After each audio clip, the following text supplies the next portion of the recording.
now listening to Chop Talk by the fan, for the fan.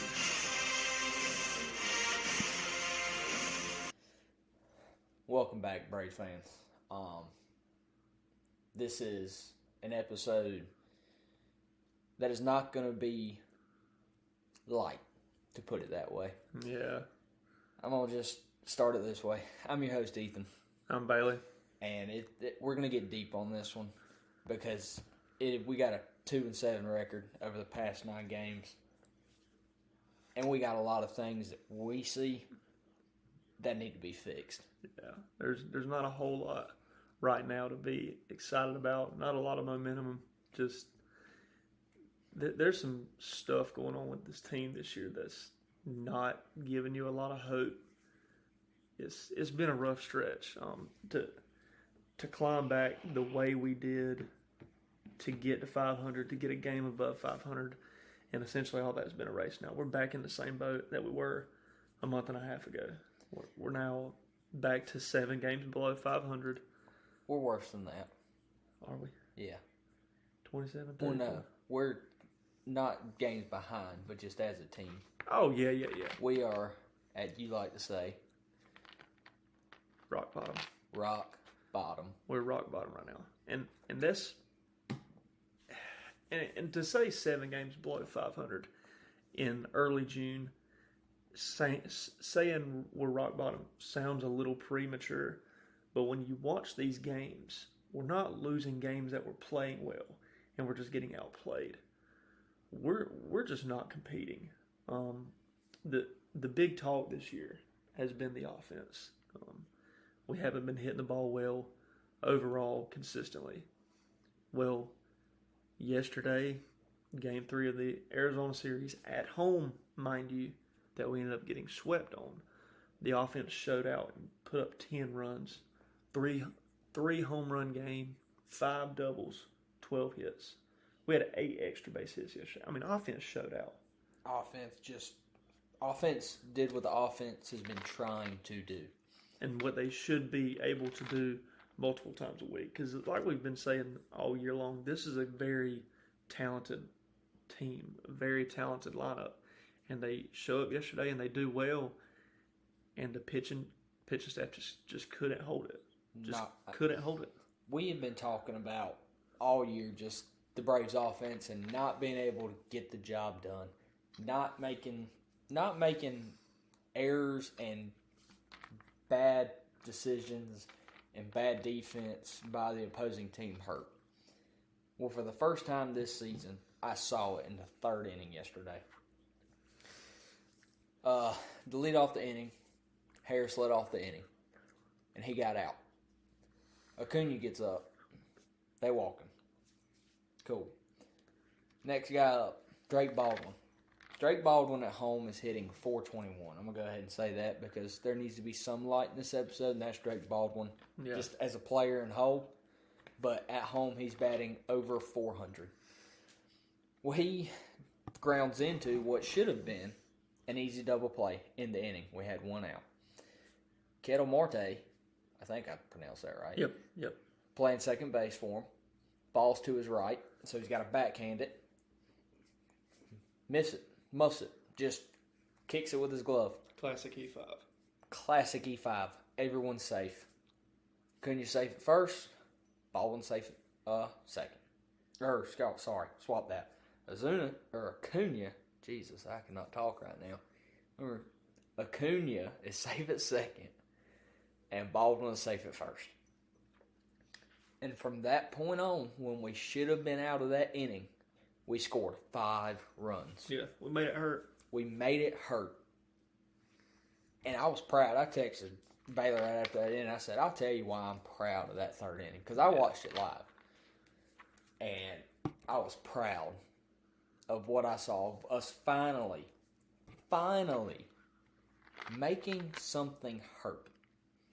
Especially after the night before, where we lost a 2-1 run ball game when Chris Sale threw an absolute gem and Iglesias he left the game. It was 1-0, and we ended up Iglesias came in top of 9, and gave up a run, put us down 2-0, and then we walk one in the ninth. But in the 8th inning and the 9th inning of that game, we had bases loaded. Bases loaded, back-to-back innings, and couldn't do nothing but scratch one across, and not even on a hit, on a walk. Had a run walked in. We didn't have an RBI. It's technically an RBI because it's walked in, but not a batted ball run in. Yeah, no. Well, and to remind everyone, we ended the 8th inning with the bases loaded as well. Mm-hmm. I mean, we went 0 for 6 with runners in scoring position on Wednesday, and it's just the same thing that we've been seeing is we just can't score those runs. We can't get those hits, and it's very frustrating to see such a talented lineup, a team that should be, their record should be flip-flop. They should be 34-27. We had too much talent. Way too much talent. But they came back the next day, on Friday, and on Thursday, and absolutely played. They hit the ball. We are up 10-4 going into the 9th inning. Now, I will give Snitker credit for this because Bailey pointed it out. He pulled Grant Holmes after 3 1/3. Mm. He was getting hit around. He struggled that to begin that inning with 2 walks. Yes. After we just put up we were up 6-0. Yeah. And I don't know if it was just that 18-minute rest that he got in the bottom of the 3rd. Because let's be honest, our pitching staff is not used to getting a lot of rest, lengthy breaks in between innings. But he just came out and just kind of struggled to find the zone. And what Ethan was getting at is, I liked Snit not being afraid to go get him. That's something we have, in a way, kind of critiqued this year about leaving starters in too long.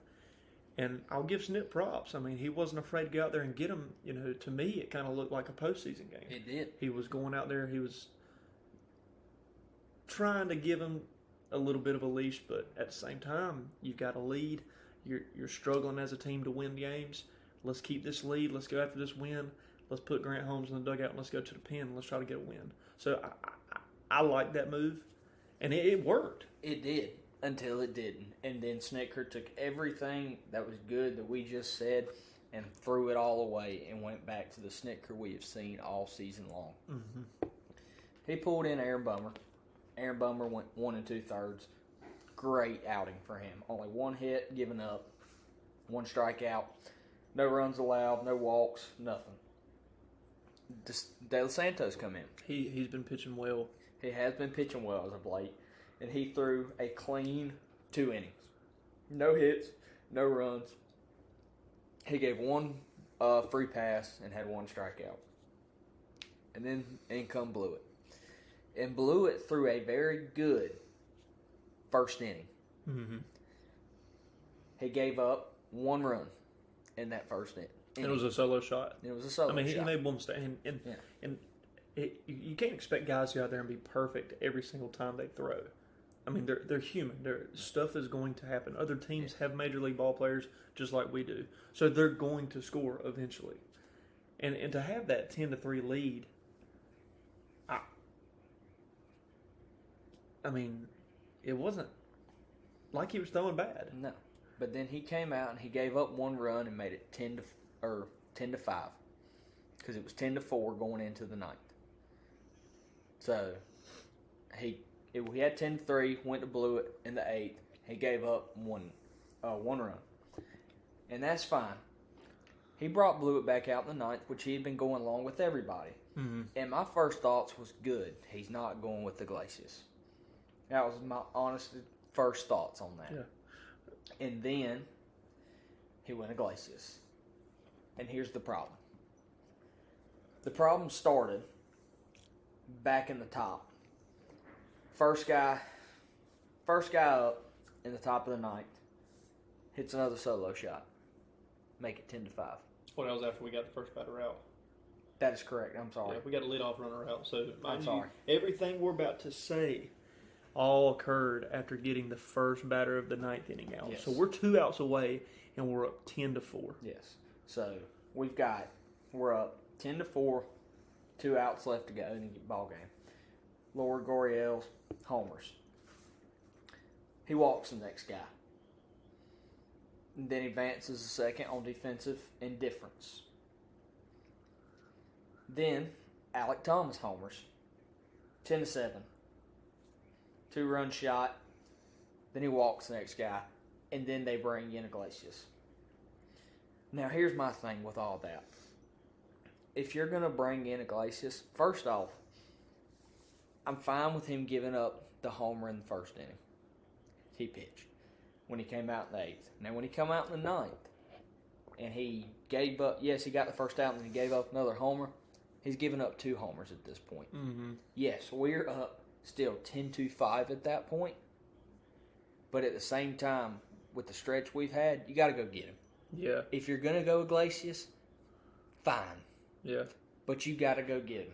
No, he left him out there, got in trouble, and he ends up giving up 3 more runs. Well, and I'll be honest with you. One thing, and during the 9th inning, I was scrambling, looking back on games to see the availability of our bullpen guys. And one person I was surprised that didn't throw in yesterday's game was somebody that threw only 20 pitches in Game 1 of the series and didn't pitch at all in Game 2. And that's Pierce Johnson. And that's who I thought he was going to go with in the 9th from the start. Exactly, because, I mean, there's a lot of philosophy on rotation and bullpen usage of, if you bring a guy in for an inning and he gives you a clean, decent inning, go ahead and pull him before he gets in his head and this and that. Or if he's throwing good, let him go another inning, whatever. It's hard for me to get on board with Iglesias continuing to get these opportunities. If you're going to throw Iglesias, throw him when it's still 10-4. Throw him when it's still a larger lead other than a save opportunity. He just does not have it this year. He's given up 18 runs this year. Had given up a run the night before. Exactly. So he's given up 5 runs in his last 2 innings pitched. I'm sorry, I just can't get on board with why his usage is still so high, and people like Pierce Johnson are getting a second day of rest when he's got his ERA is literally less than half of what Iglesias' ERA is. I just don't understand it. I don't understand why Iglesias is still getting his opportunities, and quite frankly, I still don't understand why Rafael Montero is still in a Braves jersey. I don't either. Iglesias now has a 3-5 record as a closer. So that means that he's blown at least 5 saves. He's blown 4. 4. He's blown 4. One of those losses was when he gave up that walk-off to Ohtani early in the year when it was a tie ball game. No. So it won a save opportunity, but he still got the loss. Yeah. But so we go Iglesias. Bear in mind, it is 10-7. He still has 2 whole runs to work with that he can give up before, then it's a tie ball game. And it's not like he came in with the bases loaded with the tying run on first. I mean, he came in with only 1 inherited runner. Yeah. I mean, the tying run is still on deck. Then the first guy he sees doubles. That puts runner at second and third. Next guy he faces singles on a ground ball. Now it's 10-8 with a guy runners on first and third. Then he gets the second out. Now we've got 2 outs. We're still up 10-8.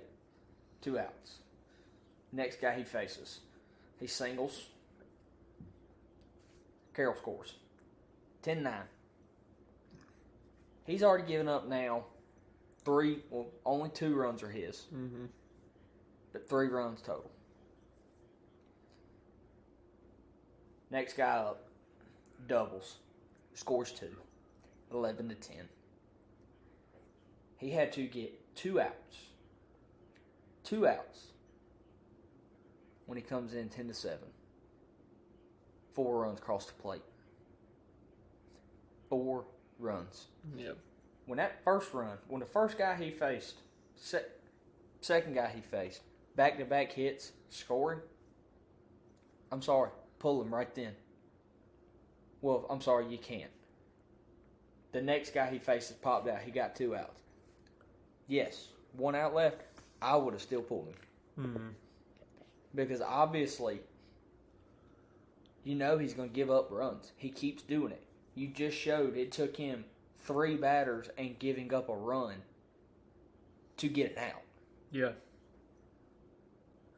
You've still got Pierce Johnson in the bullpen, who has had a great season, except for 1 game in Boston, which, again, Snitker left him in that game too long, and honestly, went to him at the wrong time. He shouldn't have been put in that position. He should have been out of the pen earlier in that game. Yeah. But that, we've already covered that, and that still annoys me. But yeah, man, I mean, it's the whole Iglesias thing. I mean, we've kind of been on it for a majority of the season so far. And we've not been wrong.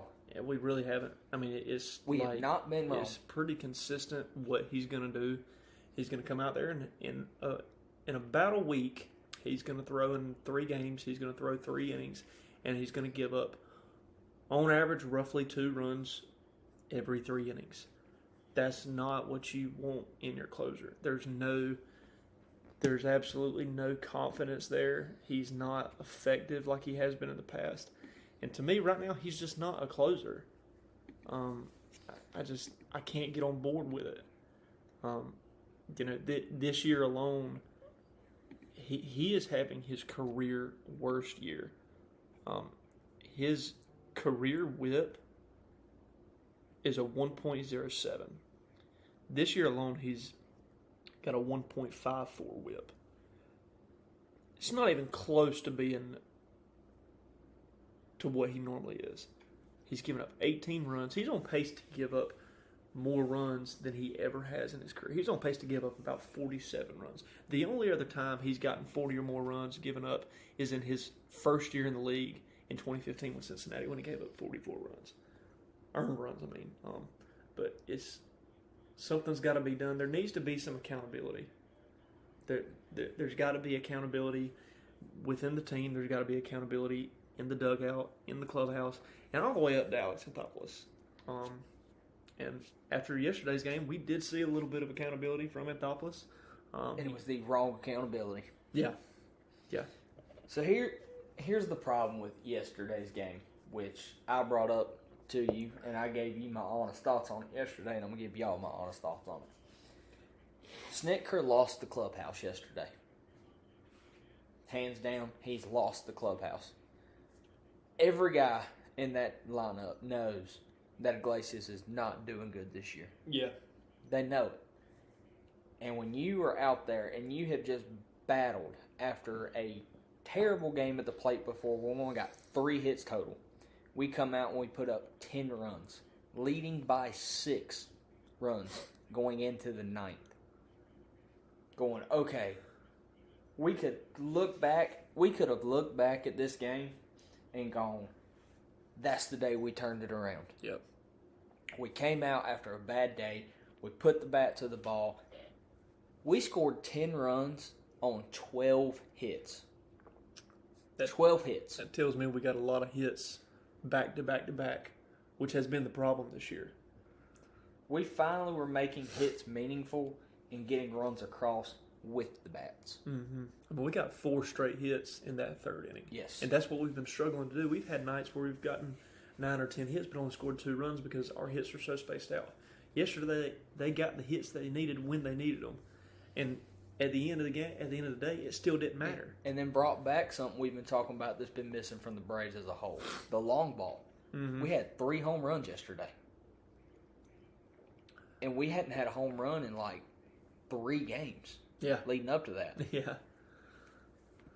So finally, the guys in the lineup turned it around for the day. And we're, hey, we can do this. Basically, we're sorry to Chris Sale. Yeah. Going, hey, we can actually hit. We're turning it around. And then to have all that just wiped away because of terrible decisions by your manager. You've lost the clubhouse. Because now the guys in the dugout are always going to be looking at you going, whenever you make a decision going, is that a good decision? Yeah. And you can't have that if you want to be a winning ball club. Yeah. Well, it's always going to be in the back of your mind that throughout the course of the game, you're just kind of looking over your shoulder at the bullpen, seeing who's warming up.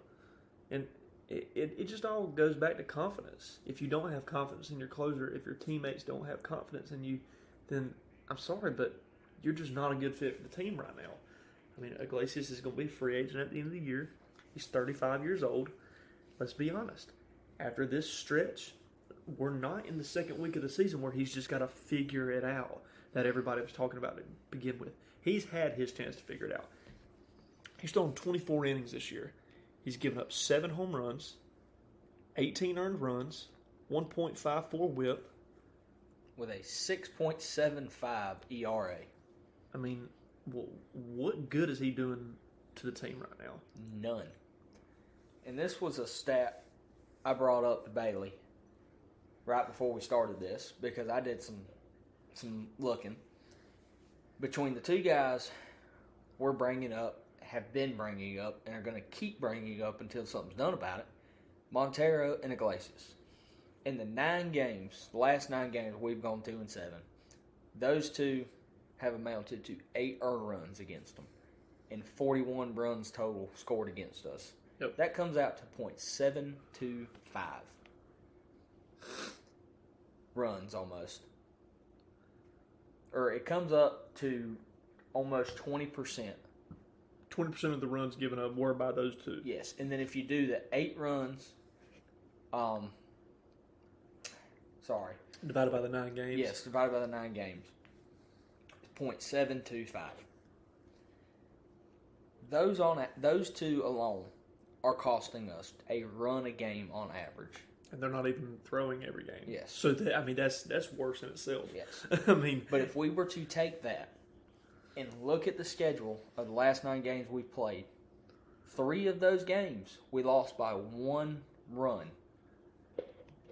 You take away that 1 run per game, we're looking at 5-4 potentially over the last 9 instead of 2-7. Yeah. And we've got a winning record over the last 9. And we could have something going. Yeah. And if I went back across the whole season, who knows how bad it would be. Yeah. But that's our point. And yes, AA finally made a move. It was the wrong move. He got rid of a guy that going into that one bad outing he has had a 2.25 ERA. Yes, that one bad outing, which resulted in 5 runs and 1 in the 3rd innings pitch, took his ERA up to a 3.91. Still a sub-4. And we both saw, after the game, the news that Craig Kimbrell was being pulled up. Mm-hmm. And we were like, cool. Yes, AA is finally doing something about it. It's finally had a bait. Basically doing the money ball, as me and you both talked about, and you texted me, the money ball, you can't play him now. Why not? Because I traded him. Yeah. He was finally saying, we thought, he was finally saying, Snicker, I've had enough of you putting in Iglesias. You're not going to have him anymore to keep doing that. We were wrong. Yep. And I would like to point out that just getting a feeling and knowing that it wasn't going to be the move we wanted it to be, I texted Ethan and I said, well, Kimbrell's coming up. That means somebody's either going down or somebody's getting traded. I said, watch him be Blewett. Ended up being Blewett. He got DFA'd yesterday, and they didn't waste any time at all trading him to the Orioles for cash. So we got nothing for him. And we got rid of a guy with a sub-4 ERA because of one bad outing. And we left 2 guys in the bullpen. Montero with a 5.14 ERA. And Iglesias with a 6.75 ERA. Yeah, I don't understand how Montero has a Braves jersey on going into this weekend series in San Francisco. I really don't. I don't know how he has a jersey at all. He is a career 4.6 ERA. Career. So not only is he not a good pitcher at all? He's having even worse season this year. Yeah. In a 5.14, he's not even pitching to average. Yeah. Why does he even have a jersey at all? Yeah. And to make matters worse, in the doubleheader against the Phillies, 3 injuries. 3 injuries. Excuse me, 2 injuries. Daysbell's was earlier this No, week. no, there was 3 in that game. Was there 3? Yes. AJ went down. Yep. Nick Allen went down. Nick Allen, I forgot about that. And Stuart Fairchild went down Yep. in that game. Yep. 2 of them in a matter of 10 minutes. Yes. Fairchild, Nick Allen were both fine. They were able to come back. But AJ Smith-Shawver tore his UCL. And that was gut-wrenching. It's like Bryce Elder said, he'd rather stay down in AAA. He don't want to be called up for something like that. It's terrible. But to make matters worse, you've got Brian Snicker, Ryan Kranitz, and the athletic trainer all standing there. And looking Walt Weiss. Walt Weiss as well. And Walt Weiss, all standing there, looking at a guy who is saying, hey, come help me. He's shaking his arm in pain. Yeah. He's looking at the dugout. He's tilting his head. I mean, something's up. And you see, because the camera catches it, Spencer Strider having to go over there and say, hey, go get him. Yep. He is hurt. Go get him. And props to Strider for that. I mean, that's a big leadership moment right there. It's not like he's a 35-year-old vet. But for him to come down there and be a leader and say, hey, this dude's hurt. Like, we need to go check on him. So props to Strider on that. But that's not a good look. No, that goes back to our whole point. You've got your pitcher out there hurt, and you can't even realize that you need to go get him. It takes someone else in the dugout, a player, to be like, hey, go do your job. Go get him. That was not a very good look for the coaching staff there. That just didn't. And I don't know. I mean, I know they've got a lot of stuff going on in the dugout. They're talking about things. So can they sometimes miss things? Yes, they can. But it's still not a good look. They're still the ones that's going to be scrutinized for it. It's just not a good look whenever you've got a guy that's hurt and somebody else has to tell you that they're hurt, and then you have to go get them. And it wasn't like it was just some discomfort. I mean, he tore a major ligament. I mean, he's out for the rest of the year, possibly even next year, depending on the severity of his surgery and the way his rehab goes and everything. I hate to see it. I thought AJ was having a good year, and I think he had pretty much solidified his place in the rotation. And it's just one of them injuries that you hate to see guys go down on. And we've been talking about it since Wash left. And we were talking about it earlier this week, before Tuesday, just talking about, man, there's just no heart in that clubhouse. There's none. Because everyone's new. First base coach was new. Third base coach was new. Hitting coach was new. There was no old faces that had been there except for Snicker, and he's not the heart of a clubhouse. Ron Washington was. We no longer had him. So AA made a move that I was very happy with in bringing Freddie Gonzalez to be our third base coach. I thought that was a great move. That was a guy who a lot of these guys have been around for the most part. At least know him. And he's known around the league. Somebody that's going to fight for the team. Mm-hmm. Just a solid face in the clubhouse. Yep. And to me, I took it as, okay, AA's putting Snicker on a leash. Because Freddie Gonzalez was our manager from 2014 to 2017. Mm-hmm. He was our manager for 3 years till Snicker took the role over. And I liked it. And Tuesday they brought him up. Wednesday he coached third, didn't have much to do. Yep. 1-2 loss. But he finally had something to do in Thursday's game, 10-11. And you could see the difference. And you could see the difference in the guys running the bases. They had a guy over there they trusted. Yeah. And to me, there was somebody in the clubhouse that the team could build around. Somebody they trusted. And personally, I think it's time. We've talked about many times you hate to see it in the middle of the season, but we think it's time. Yeah, and this might sound a little like I'm lying through my teeth, but I'm not the kind of person that typically says, okay, manager needs to be fired. He's no good, blah, blah, blah. But there's no heart there. I don't see Snicker getting up and getting pumped up for his guys. The last time I saw him get pumped up and go to bat for his guys was when Acuna got hit in the first inning like 5 years ago by the Marlins. And he come out there almost to the mound bowing up at the pitcher. I mean, that's what you want to see. But it took Acuna getting hit almost like 10 times. Yeah, that's true. You know? That is true. That's a very fair point to make. I mean, there's just no. He doesn't look like he's got any heart. I mean, I think he's just checked out. And I don't know if that's just his personality. He's just real laid back, which he is a pretty laid back person. But sometimes you just got to get up and show some heart because you can see that it affects the guys. We're all these 1-run games we're having. The guys aren't even playing like they're down 1 run. They're playing like they're down 7. There's no heart there. There's no heart in the dugout. There's no heart in the clubhouse. And if they named Walt Weiss interim manager tomorrow and fired Snicker, or named Freddie Gonzalez interim manager tomorrow or whatever, I'd be honest with you, I don't think I'd be mad about it. I'd be happy. I mean, there's too much talent on this team. And everybody can say what they want about Anthopoulos not getting pitching help in the offseason. The pitching staff has, at times, been a little shaky. But overall this season, the pitching staff has done good enough for us to win ball games.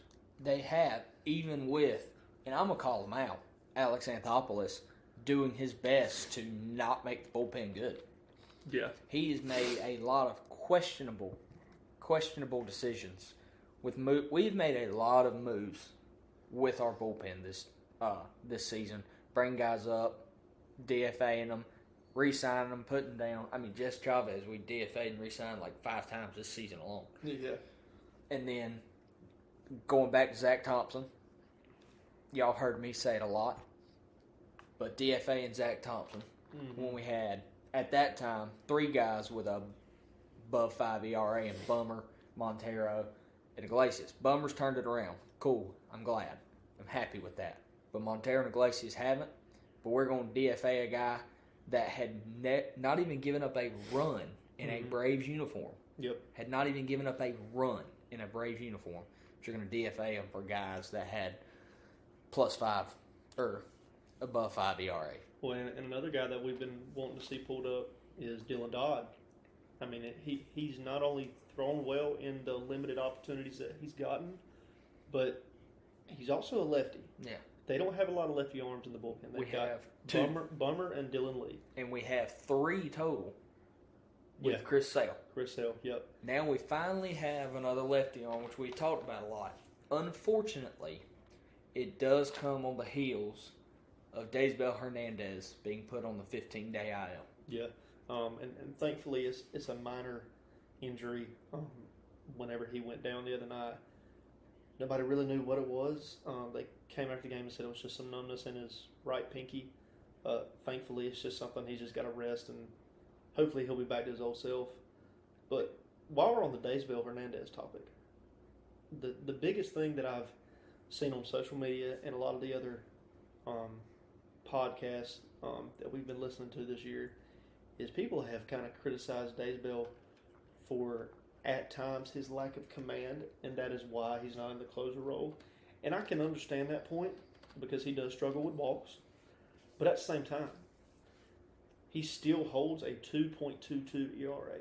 The name of the game is scoring runs. And that's with 2 bad outings, his last 2 outings. Mm-hmm. He's given up a run in his past 2 outings each time. A week ago, he was at a 1.6 ERA. Yeah. The name of the game is scoring runs. So if they're not scoring on him, I'm sorry, but the 1 walk he gives up an inning, or every 3 outings he gives up an extra walk here and there, if they don't score, who cares? I mean, his ERA is significantly lower to the other guy that's getting the ball in the ninth inning that for some reason we're continuing to trust. So, I mean, yeah, I understand he does struggle with his command sometimes. He did have an opportunity about a week ago against the Phillies where he walked a run in. I think 2 days in a row he did that, actually. The one run he walked in was in the first game of the doubleheader. We ended up losing that game 4-5. Yes, he had 2 bad outings in his past 2. But, and a lot of people say also they don't like that he's not a big strikeout guy. A lot of balls get put in play on him. Yeah. And that's where I think the game of baseball has kind of shifted from. It's more of a show with the closer role now because of Aroldis Chapman. Yeah. They want to see a guy throwing big gas, which Days Bell is. His final pitch he threw before he came out in a 3-2 count the other night, which is how bad he was hurting. He had to come out with a 3-2 count with 101 miles an hour. Yeah. He throws gas. He's just not a strikeout guy. It's just not what he's known for. And that's okay. Like, you don't have to be a big strikeout guy to get outs. No. And I don't know if it's because both of us are somewhat old school. Yeah, strikeouts are great, but if you're getting outs, who cares? I wouldn't even say it's old school. I'd say we look at the game as play to win. Yeah, just play to win. You've got 8 guys helping you on defense. You don't have to do it all by yourself. It don't matter what your sheet says. Oh, this guy's the closer. Oh, he gets a lot of strikeouts. No, we look at it as, okay, here's your guys you can play. This guy right here's got the best ERA. He needs to close game for us because he's the one that's giving up the least amount of runs. Mm-hmm. Yep, that's what it boils down to. Baseball, at the end of the day, it doesn't matter who's got the most hits, who's got the most strikeouts. It matters who's got the most runs. Yeah. And if he's not giving up runs, I think he needs to be there. I think we just look at baseball the clearest.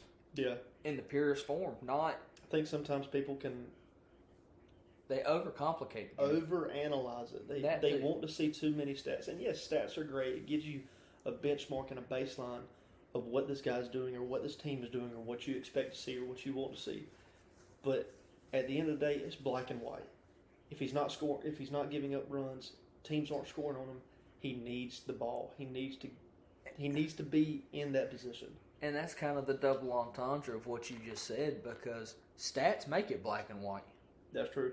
Stats make it very black and white. If you got a guy 6.75 ERA in Iglesias and a guy who's got what'd you say he's got now? Who? Days Bell? Days Bell. 2.22. 2.22.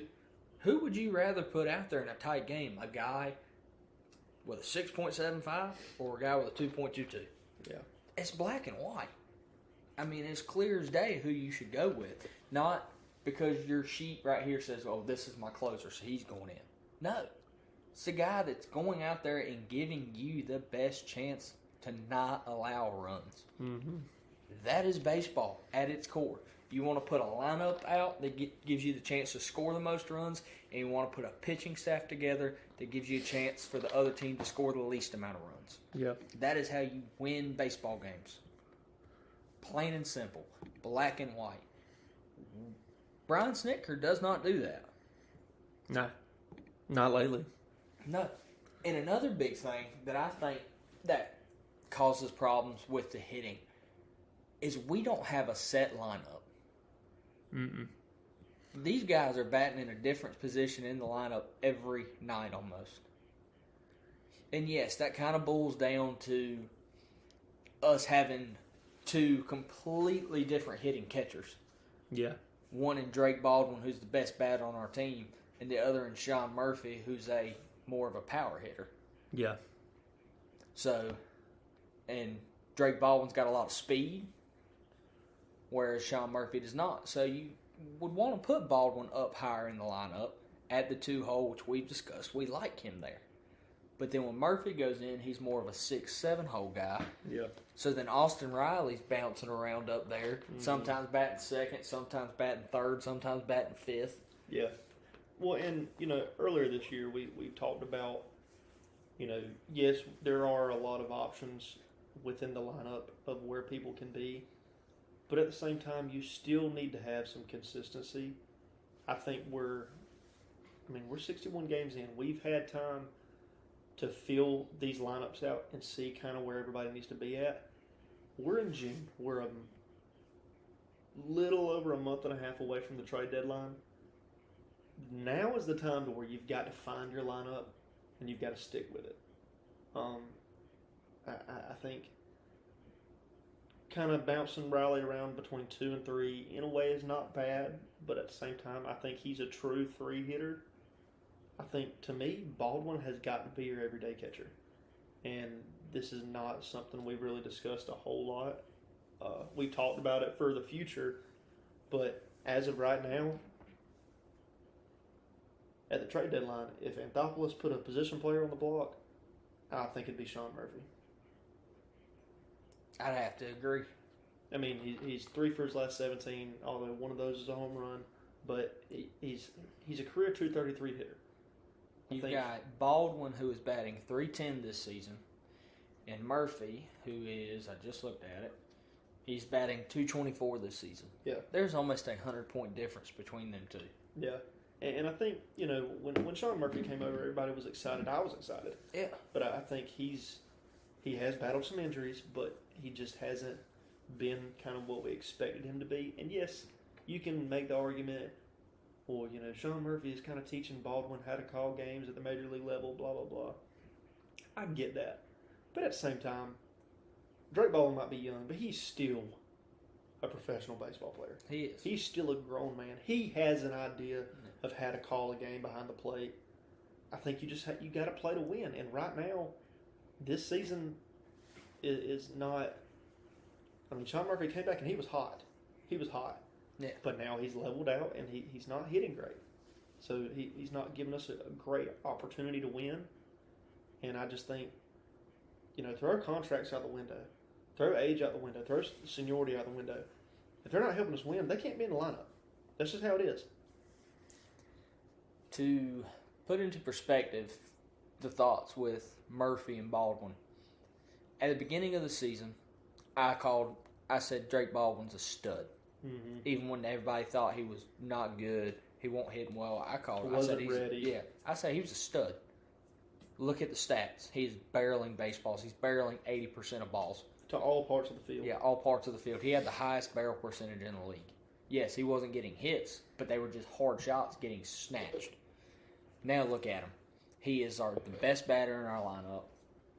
And then it came to the point of, okay, well, as a catcher, he's not as good as Murphy. He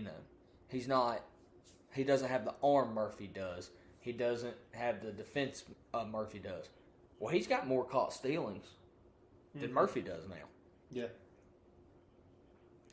So what does Murphy have now? Defensive framing? Not even that anymore. Baldwin has just turned into the catcher I thought he was going to be. Yeah. From the beginning of the season. Yeah. I love Murph. I do. I think he's a great catcher. And he is. Baldwin's just that much better. He's just, right now, he's just playing better. And the thing is about Sean Murphy is we've got control of him for a few more years. Well, in a few more years, he's going to be getting into his 30s. Would you rather hold on to him until he's older and then not be able to get as much for him because his playing days are starting to get limited?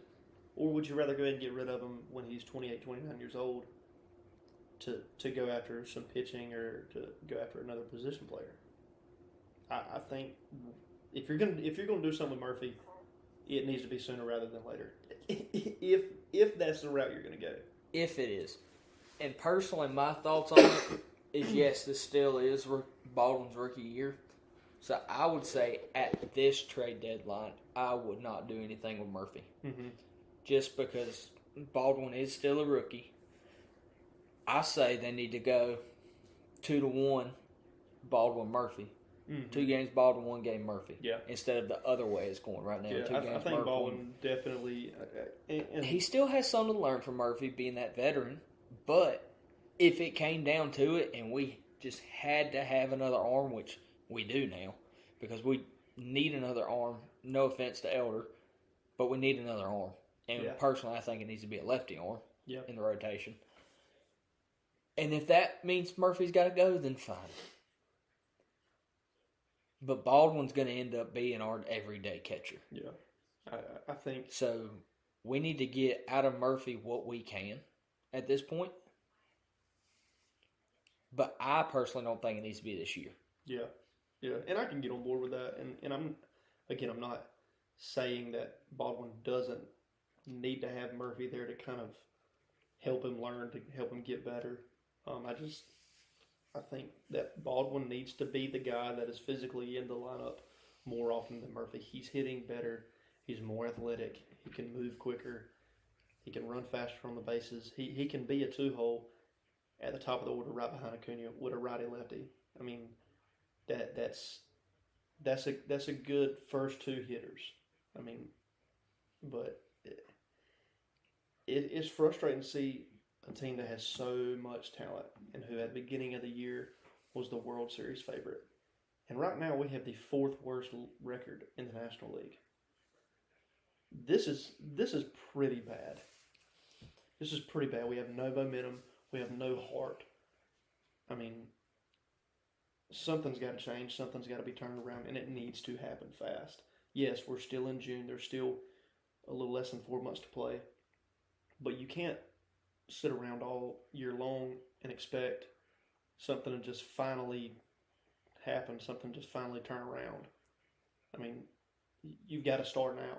You've got to start chipping away at the playoff picture now to give yourself a chance. Because if you don't start now, a month and a half from now at the trade deadline, we're not going to be buyers, which is going to put us behind for the rest of the season. So if we don't start winning some games now, then we're not going to go after that lefty arm that we need in the rotation. We're not going to go after that bullpen help that we might need later in the year. We're not going to go after that shortstop that we might need later in the year. It's not going to happen if we're not going to win games right now. So, yes, we do have a lot of baseball left to play, but something needs to happen now. It needs to happen quickly. I saw a comment today that kind of got me a little fired up. I held my tongue on it, but to them at least, and I'm going to tell y'all what I thought. I saw a comment today that said, the Braves just aren't as talented as they think they are. They're not as good of a team as they think they are. That's not true. To most everybody here, sport fans that are listening to this, most all of y'all have seen Miracle on Ice. The USA hockey team. Herb Brooks put that team together famously by saying that all-star teams don't win hockey games. They're not good teams. The Braves aren't an all-star team. This wasn't a team that was built with a bunch of all-stars and put together. These are guys that have played together for years for the most part, that know each other. But just happen to be all-stars. That just happen to be all-stars. Yes, they are all-stars in a sense, but they weren't built as an all-star team. So, to that guy, the Braves are as good as we think they are. They're just in a slow point right now that they can't get out of because at every turn they're being hindered by either the front office or the manager. And I stick to that. Crucify me if you want. I stick to that. I think me personally, I think lineup-wise, you've got to go back to 5 years ago when you had Acuna and Ozzie Albies, the first two hitters that a pitcher's facing in the game, and they're both lethal threats. And then you've got Austin Riley coming behind Ozzie, Matt Olson, Ozuna, Baldwin going 6, and then Nick Allen, Harris, and Verdugo at the bottom third of the order. I think that's just where it has to be. I think there's got to be some consistency in the lineup for them to get comfortable in that spot to really produce from that spot. I'm okay with Harris being at the bottom of the order, but he's got to get comfortable hitting there.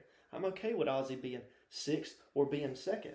I prefer to see him at 2nd, but if he's going to be 6th, he needs to be there and be comfortable in there. He doesn't need to bat 6 for a series and then go bat 2nd, because baseball is a game that will mess with you mentally, which will cause you to not perform well. And there's got to be some consistency in the lineup. And just the simple thing of who's batting in front of you and who's batting after you will change your mentality Mhm. in the game of baseball. It'll Yep. give you confidence, or it'll take away that confidence. Yeah. It's that simple. And when you're batting behind a different guy every night, in front of a different guy every night, you don't get the chance to grow that confidence Yeah.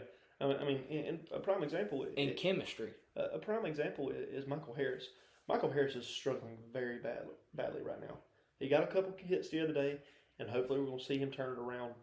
But he's been having some very rough at-bats. He has. He's been struggling putting the bat on the ball. He's been struggling just seeing good pitches. But for him, I think he's got to be in the 9-hole. And I know we talked about him being in the top of the order before Acuna came back because he was hitting well in the leadoff spot. But he is a guy that if he gets on base, he can steal.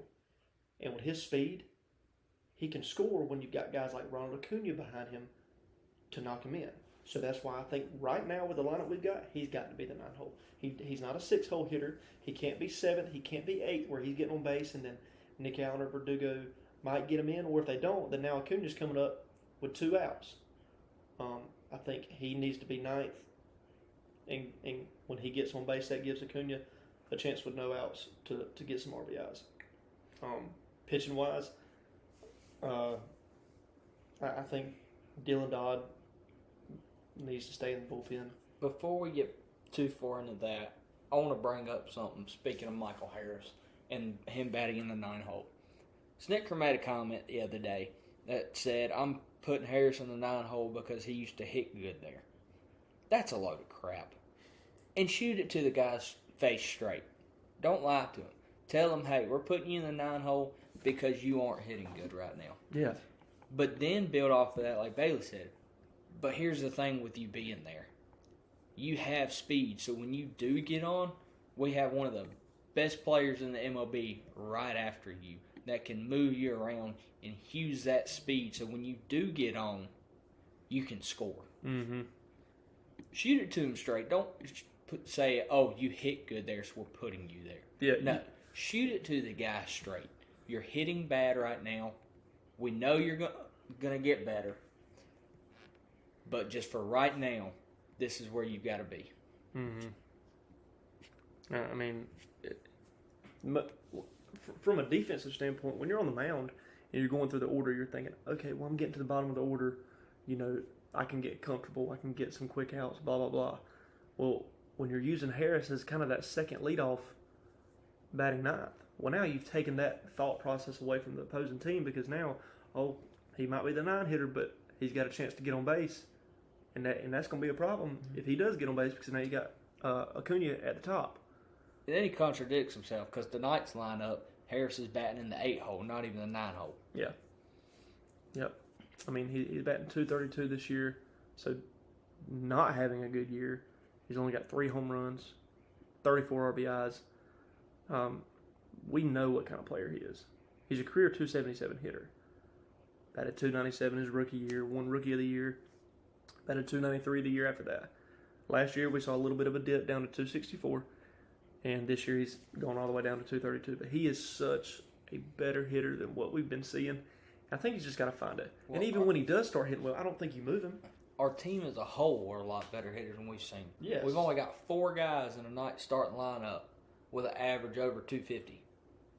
And that is Acuna with a 326, Riley with a 272, Ozuna with a 271, and Verdugo with a 257.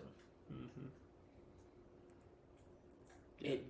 It's just been a slower year for the Braves, but it all boils down to there's nobody in that dugout building them up.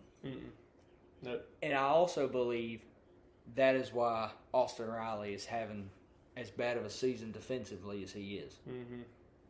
There's no in the dugout. The only thing you're seeing is kind of the attitude of, "Oh shucks, we'll get them tomorrow." Like, nah, let's get them today. Let's get fired up. Let's go win a freaking ball game. I mean, it's just it's tough to watch at times, and it's very frustrating. I mean, it's not 2012 where we're expecting them to win only 70 games. Yeah. I mean, this is a team that is capable of winning a World Series, not just this year, but in the coming years. Yeah. But they're just not playing like that. And we gotta have the drive to win today. Don't look at the future. Look at today. Let's win today. Start a win streak today. Yep. Win today. Win today. Go into tomorrow. Okay, let's win today. Mm-hmm. Don't look at it. You can't get it all back in one game. You got to get it back game by game. Series by series. So every day, wake up, win today. Wake up tomorrow, win today, and just keep it going. Don't look at it. Hey, don't look at it as we're 11 games back in the NL East right now. Mm-hmm. We got to go on an 11-game win streak. No, win today, win today, win today. Go 7-3 over the next 10 games. Next 10 games after that, 7-3, 8-2, 6-4. Win today, win today, win today. Mm-hmm.